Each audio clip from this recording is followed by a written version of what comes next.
কিয়ামতের সময় আল্লাহ তাআলা মানুষকে আবার জীবিত করবেন। দুনিয়ার আমলের হিসাবে মানুষকে জান্নাত অথবা জাহান্নামে দেবেন।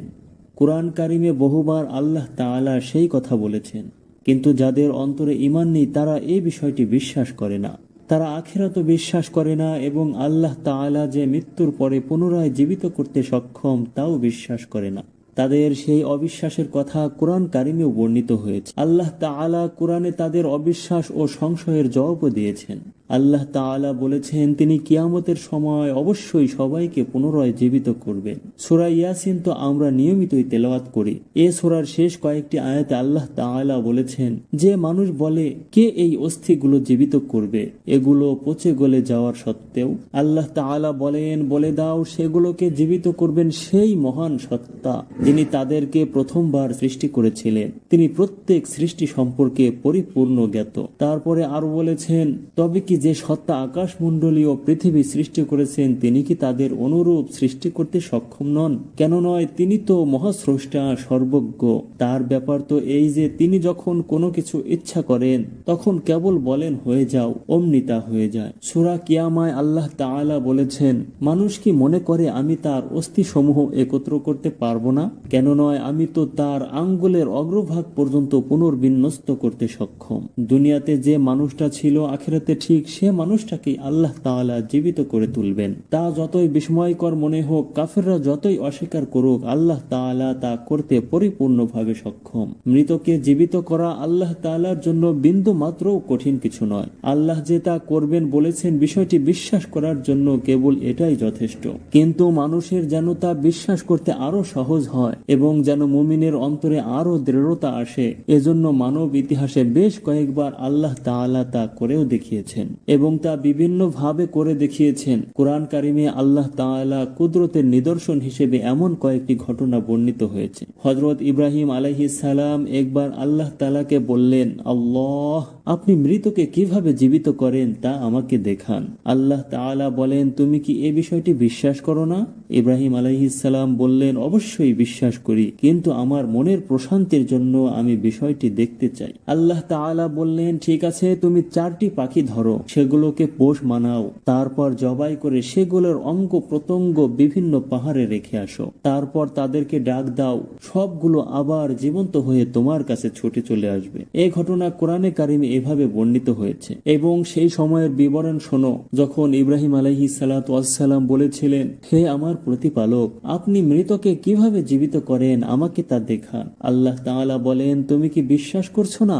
ইব্রাহিম আলাইহিস সালাতু ওয়াস সালাম বললেন অবশ্যই করছি, কিন্তু এই আগ্রহ প্রকাশ করছি এজন্য যাতে আমার অন্তর পরিপূর্ণ প্রশান্তি লাভ করে। আল্লাহ তাআলা বললেন আচ্ছা, 4টি পাখি ধরো এবং এগুলোকে তোমার পোষ মানিয়ে নাও, তারপর সেগুলোকে জবাই করে তার এক এক অংশ এক এক পাহাড়ে রেখে দাও, তারপর তাদেরকে ডাক দাও, সবগুলো তোমার কাছে ছুটে চলে আসবে। আর জেনে রেখো আল্লাহ তাআলা ক্ষমতাবান, প্রজ্ঞাময়। এই ঘটনায় কয়েকটি পাখি জবাই করে সেগুলোর অঙ্গ প্রত্যঙ্গ একত্রে মিশিয়ে ভাগ করা হয়েছে। কোন অঙ্গ কোন পাখির তা মানুষের পক্ষে আলাদা করা সম্ভব নয়, কিন্তু মহান আল্লাহ তাআলা সেখান থেকে প্রত্যেক পাখিকে ঠিক তার অঙ্গ সহই জীবিত করেছেন। কোরআনে আরেকটি ঘটনা বর্ণিত হয়েছে।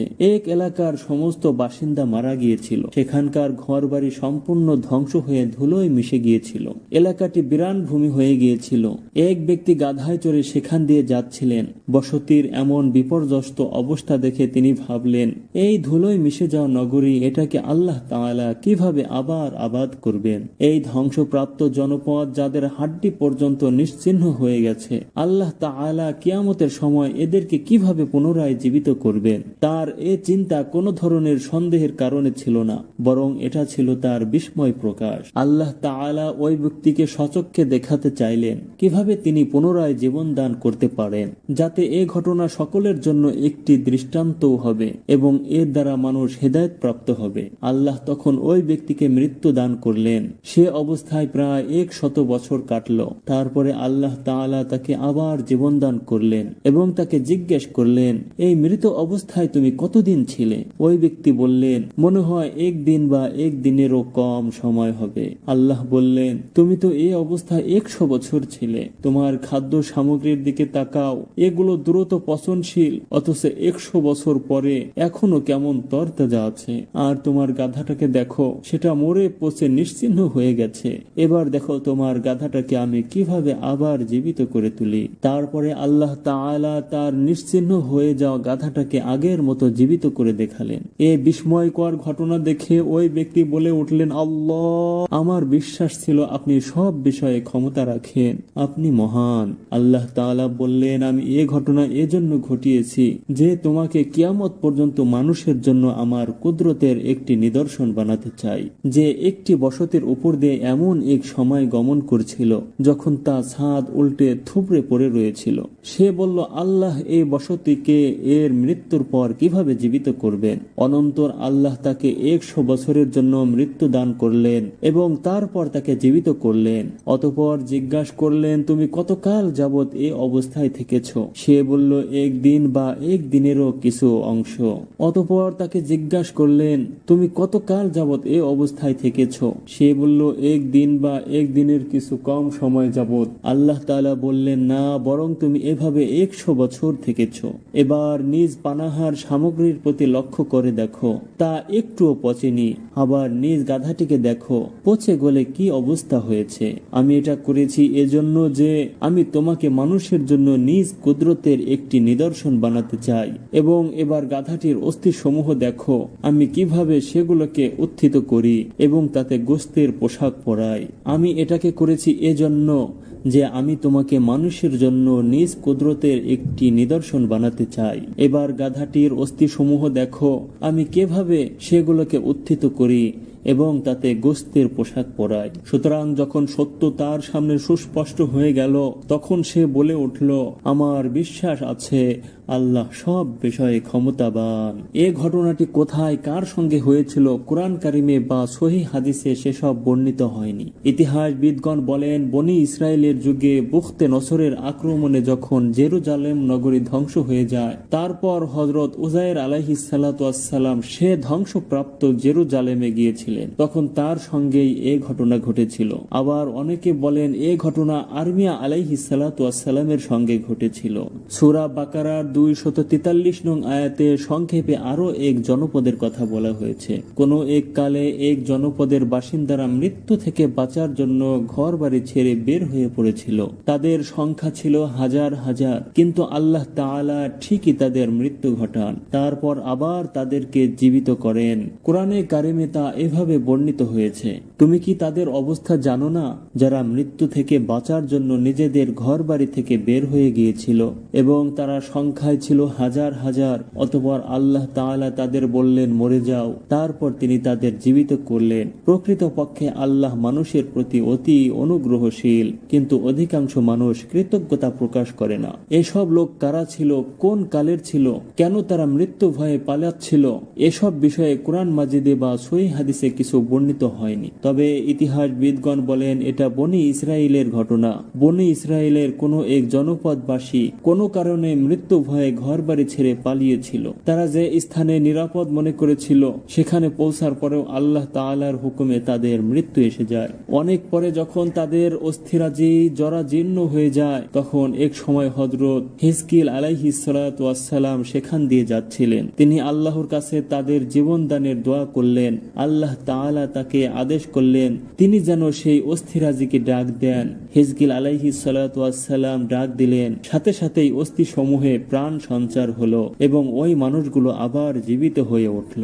এতক্ষণের ঘটনা দুটির বিশদ বিবরণ যাই হোক, উভয় ঘটনাতে আল্লাহ তাআলা কিছু মানুষকে মৃত্যুর পর আবার জীবন দান করেছেন। তাদের অস্থিরাজি মাটির সাথে মিশে গিয়েছিল।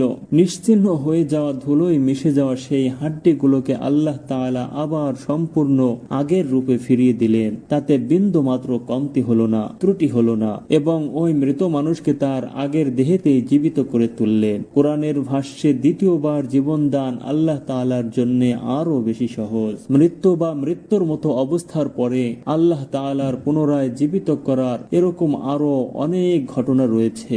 কোরআনে কারিমে সংক্ষেপে বা ইশারায় ব্যক্ত হয়েছে। এক হাদিসে আছে, রাসূলুল্লাহ সাল্লাল্লাহু আলাইহি ওয়াসাল্লাম বলেছেন, আল্লাহ তাআলা বলেন, বনি আদম আমার প্রতি মিথ্যারোপ করেছে। অথচ তার তা করার অধিকার নেই। সে আমাকে নিন্দাও করেছে, অথচ তা করারও তার কোনো অধিকার নেই। আমার প্রতি তার মিথ্যারোপ হলো সে মনে করে আমি তাকে পুনরায় সেভাবে জীবিত করতে সক্ষম নই যেমনটি সে পূর্বে ইহজগতে ছিল। আর আমার প্রতি তার মন্দ কথা হলো সে বলে আমার সন্তান আছে, নাউযুবিল্লাহি মিন যালিক, অথচ আমি স্ত্রী সন্তান গ্রহণ করা থেকে পবিত্র। সকল যুগেই অবিশ্বাসীরা বলতো মৃত্যুর পরে অস্থি মাংস ধুলোয় মিশে গিয়ে নিশ্চিহ্ন হয়ে গেলে সে মানুষকে আল্লাহ তাআলা কিভাবে জীবিত করবেন। কেউ কেউ বলে জীবিত করলেও তা আর আগের মানুষটি হবে না, অথচ আল্লাহ তাআলা ইহজগতে মানুষকে চাক্ষুষ দেখিয়েছেন নিশ্চিহ্ন হয়ে যাওয়া প্রাণকে তিনি কত সহজে আবার আগের অবস্থায় ফিরিয়ে দিতে পারেন। আর পৃথিবীর অন্য অনেক বিষয়ে তো আমরা এটা দেখেই থাকি যে প্রাণবন্ত কোনো জিনিস ধীরে ধীরে মৃত প্রায় হয়ে যায়, তারপরে আল্লাহ তাআলা কিভাবে আবার তাতে প্রাণ সঞ্চার করেন। সবুজ সতেজ গাছপালা, উর্বর ভূমি এসব এক সময় নিষ্প্রাণ হয়ে যায়, তারপর আল্লাহ তাআলা তাতে আবার জীবন সঞ্চার করেন। এগুলো আবার প্রাণ প্রাচুর্যে খলবলিয়ে হেসে ওঠে। কেবল প্রকৃতির পুনর্জীবন দেখেই তো হৃদয়ে ইমানের সজ্জীবনী সুধায় প্লাবিত হবার কথা। প্রকৃতির প্রতিটি আবর্তনিত ইমান প্রবর্ধক, ইমান সঞ্চারক, কিন্তু যার জেদ হলো ইমান না আনার, সে তো চোখের সামনে লাশ জিন্দা হতে দেখলেও ইমান মুখী হবে না। এত সব দলিল প্রমাণ ও নিদর্শন দেখার পরেও এই ব্যাপারে যার বিন্দু মাত্র সন্দেহ থাকবে, কিয়ামতের দিন জেগে ওঠার পরে তার মন্দ পরিণাম ভোগ করা ছাড়া নিশ্চয় আর কিছুই করার থাকবে না। আল্লাহ তাআলা আমাদের সকলকেই আল্লাহ তাআলার প্রতি পরিপূর্ণ ঈমানদার বানান।